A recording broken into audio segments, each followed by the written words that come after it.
we made a client an additional £300,000 in profit in 12 months. Then they cancelled. They cancelled? Yes, yeah. Crazy as it seems. We helped this company with an SEO campaign, add an extra £300,000 in profit to their sales, to the bottom line, and they essentially cancelled out of nowhere. Today we're going to be sharing what happened, why it happened, why I think now communication matters more than results. Wow, super interested to hear about this. Welcome to the marketing podcast for local businesses, where we provide local businesses in the UK with practical marketing advice to help them grow. I'm Adam, founder of Website Designers London, one of the UK's top 1% online marketing agencies, helping businesses generate tens of millions of pounds. And my name's Josh. I'm the founder of ImproveMySearchRanking.com, a specialist SEO agency based in South East London. We've helped well over 400 businesses generate in excess of £200 million in sales. Fantastic. So let's set the scene, Josh. Talk to me about this client. Yes, so this client, not to name them, but they are a e-commerce based business based in the UK, and we started working with them about a year or so ago now. And of course we set up our SEO campaign, implemented our tried and tested systems and processes, and we achieved some rather remarkable results, in my opinion anyway. We added an extra £300,000 to their bottom line, and everything seems to be going smoothly. We're sending them reports every month, sending them check-in emails, but what we're seeing is that they just weren't responding to any messages. We're giving them new ideas. They didn't respond to any requests for Zoom calls or meetings, and there was just basically zero communication on their side. And then randomly out of the blue, despite the fact in the reports we were showcasing the great ROI, they just cancelled. And that, I suppose, is the scene of the situation. So let's just get this right. You've done some work for a client. They invested how much, did you say? It was about £2,000 per month. £2,000 per month. So, over what period of time? This was over a year, so about 24k. They spent £24,000 and they received £300,000 in profit. Yes. 24 grand investment for 300 grand return. Yes. And they cancelled. Correct. Okay. And what I struggle here is they didn't communicate. You communicated.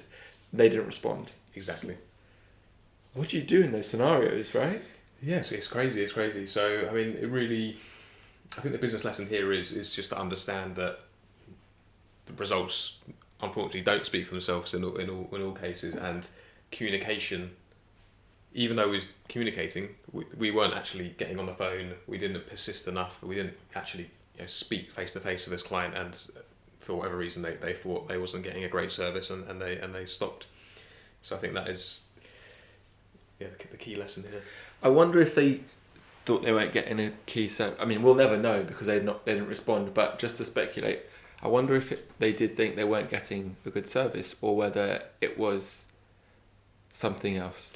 Yeah, I mean, I never really tried to check in. I never called their mobile. I never rang. I never actually called the business landline. I just was sending emails after emails. So you didn't try all communication No, methods? I didn't try all communication methods. But I mean, I'm sure they were receiving things, and I'm sure it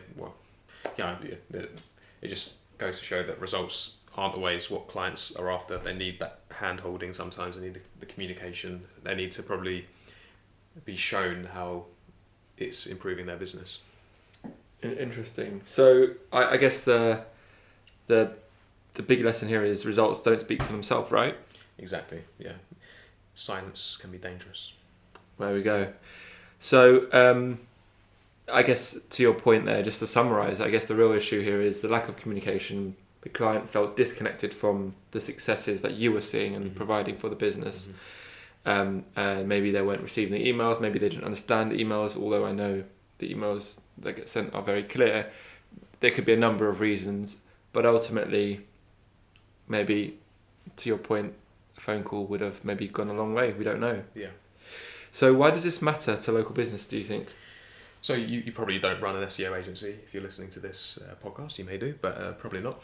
you might own a gym, you might own a restaurant, a building company, any sort of local service-based business. The lesson here simply is about communication, and it's about ensuring your clients understand what you're doing, what return they're getting, the service they're getting, and that is just the key point. It's just making sure you're communicating clearly with your clients so they understand exactly what you're offering and what you're providing them. Absolutely. So I mean, if we think about this concept with other businesses, my favourite one from the kind of the research and kind of conversation we had before this podcast episode was a lot of my colleagues, friends, clients, they have obviously accountants, and the accountants, they feel, just do the bare minimum. They file their taxes on time. Now, to accountants, that might be, well, I'm doing exactly what you're paying me for. Whereas some individuals might want a little bit more. They might want, okay, here is some tax advice to save you some tax. Here is ways you can increase your business margins. But essentially giving that business kind of consultation service in addition to what they're getting for their accounting service. But the kind of, I guess, the converse argument to that is, well, if you're paying for the bare minimum, you're getting the bare minimum. If you want a bit more, tell me and I'll give you a bit more. Alternatively, I guess the lesson that we're learning here is ask the client, do you want more? Do you understand that we're doing everything here on time? You've had no issues. Is everything okay with your business? Have that check-in, because that might result in an upsell. That might result in retaining the client. Precisely, yeah. So I think it's scheduling in a call maybe every month, every 6 months, every 12 months. I don't know what the best cadence would be for an accountancy company, or an accountant.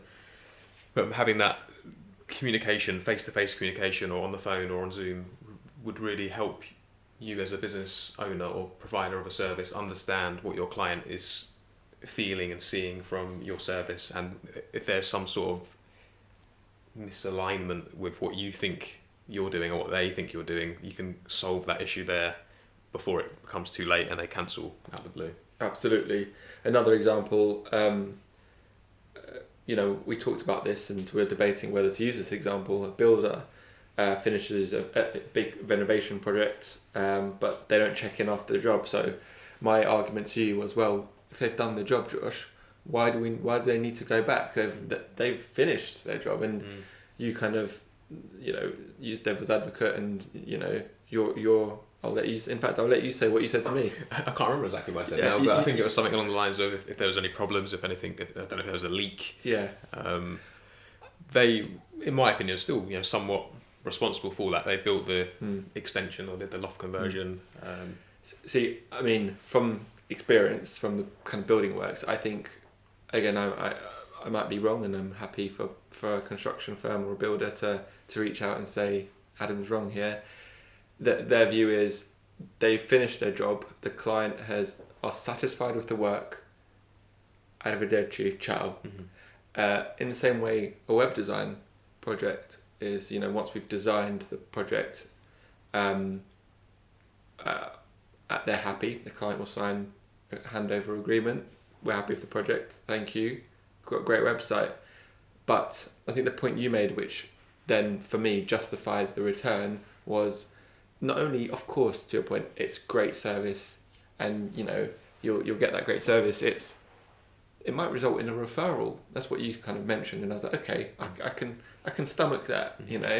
It's a great way. I mean, yours is probably your two views together are probably more morally a bit better, but from a business perspective, how not every single construction firm or builder might have the time, but then if you think, okay, I might get something out of this.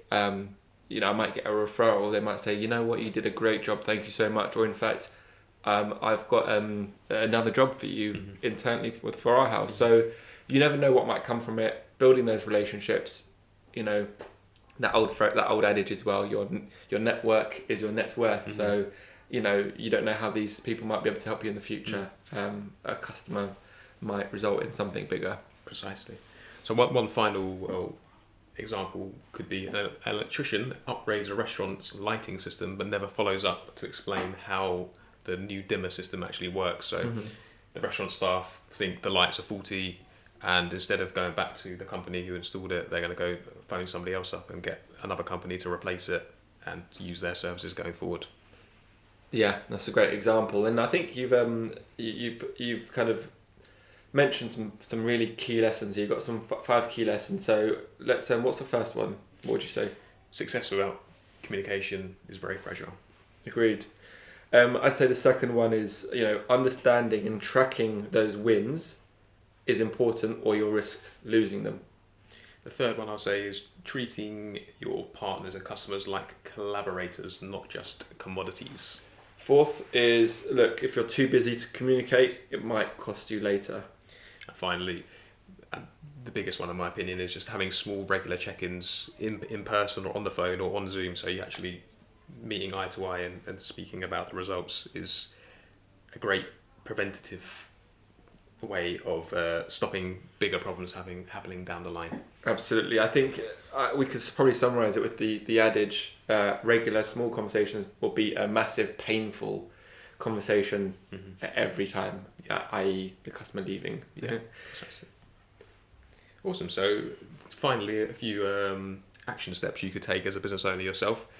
The first being setting recurring 15-minute, 20-minute, 5-minute even meetings with key partners and customers. Even if things are fine and good right now, it's worthwhile. If you want to keep that customer or that partner happy, schedule in a recurring meeting with them. Amazing. And look, after every project, maybe ask them how you're feeling about everything. How do you think it went? Having that debrief with them. Yeah, and just to expand on that further, perhaps every quarter, just have another scheduled call every quarter to have a bigger conversation about things. Is there anything else you could be doing to help them? Is there anything we can do to be providing a better service to you or help you understand what we're doing? Absolutely. That's amazing, Josh. Thank you for sharing that. Closing stories and I guess reflection here is, if we had pushed for a few more conversations with that client, if we had picked up the phone and gone through their wins better, maybe you'd have still had that client today. It wasn't just about doing the great work you were doing. 24k investment for 300k profit, huge. It was just making sure about how they felt too. Yeah. So don't assume people know how much you're helping them. Show them, tell them, and repeat that over and over again forever. Great story there. Guys, if you enjoyed this episode, please do follow and drop a comment. Let us know what you want to hear about next. But we'll catch you in next week. Thank you for listening.